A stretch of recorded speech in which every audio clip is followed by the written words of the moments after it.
बुलढाण्याच्या जळगाव जामोद मतदारसंघातील भाजपचे आमदार संजय कुटे यांनी अनाथ बालकांसोबत दिवाळी साजरी केली आहे। स्वर्गीय श्रीरामजी कुटे फाउंडेशन मार्फत गेल्या अनेक वर्षांपासून ते गोरगरीब अनाथ बालकांसोबत दिवाळी साजरी करतात। आजही त्यांनी त्यांच्या मतदारसंघातील शेकडो अनाथ बालकांना कपडे आणि मिठाईचं वाटप केलं।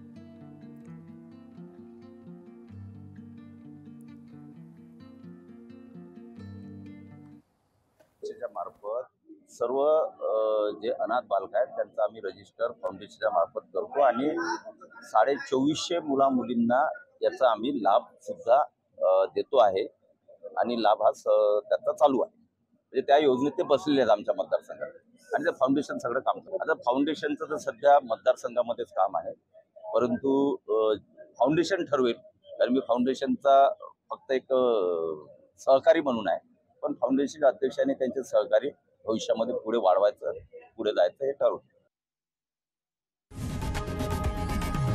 लोकशाही मराठी ऐका, पहा, जागरूक रहा।